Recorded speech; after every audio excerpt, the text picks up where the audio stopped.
কাল শুরু হচ্ছে জাতীয় ঐক্যমত্য কমিশনের সাথে রাজনৈতিক দলসহ অংশীজনদের সাথে সংলাপ।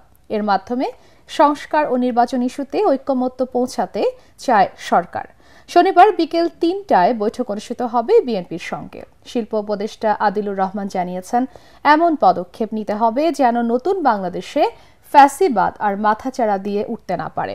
অন্যদিকে আগামী নির্বাচনের আগেই আওয়ামী লীগের নিবন্ধন বাতিলের দাবি জানিয়েছেন নাগরিক কমিটির আহ্বায়ক নাসির উদ্দিন পাটোয়ারি। বিস্তারিত জানাচ্ছেন ইকরামুল হক সায়েম। দায়িত্ব নেয়ার পর ডক্টর মোহাম্মদ ইউনূসের নেতৃত্বে অন্তর্বর্তী সরকার কয়েক দফায় সংলাপে বসেন রাজনৈতিক দলসহ বিভিন্ন অংশীজনদের সাথে। এবার সংস্কার ইস্যুতে জাতীয় ঐক্যমত্য কমিশনের সাথে অনুষ্ঠিত হতে যাচ্ছে সংলাপ। প্রধান উপদেষ্টা নিজেই এই কমিশনের প্রধান। তার নেতৃত্বে সংস্কার কমিশনের সদস্যরা বিভিন্ন রাজনৈতিক দল ও জুলাই গণ অভ্যুত্থানের শরিকদের সাথে সংলাপে বসবেন।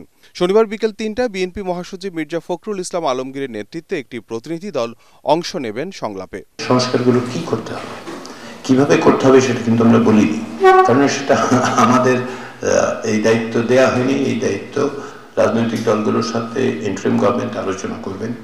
এই মর্মে একটা কমিশন তৈরি করা হয়েছে অধ্যাপক ইউনূসের নেতৃত্বে। সেই কমিশন আশা করি আলাপ আলোচনা করে পথ তৈরি করবেন কিভাবে হবে।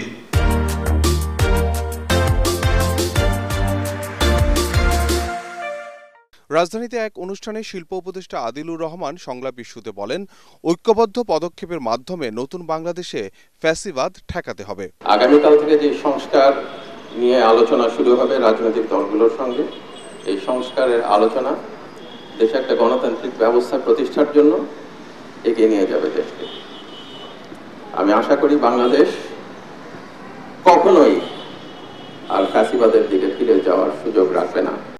আরেক অনুষ্ঠানে নাগরিক কমিটির আহ্বায়ক নাসির উদ্দিন পাটোয়ারি বলেন, জনগণের মধ্যে নানা বিভাজন তৈরি করে শোষণ করেছিল আওয়ামী লীগ।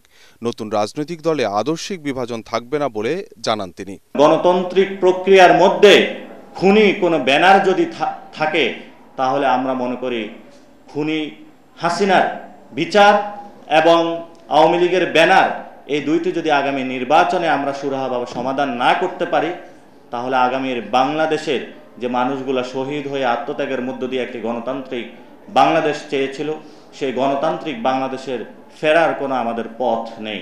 বৃহস্পতিবার প্রধান উপদেষ্টার নেতৃত্বে ৬ সংস্কার কমিশনের সদস্যদের নিয়ে জাতীয় ঐক্যমত্য কমিশন গঠন করে সরকার। ইকরামুল হক সায়েম, এটিএন বাংলা, ঢাকা।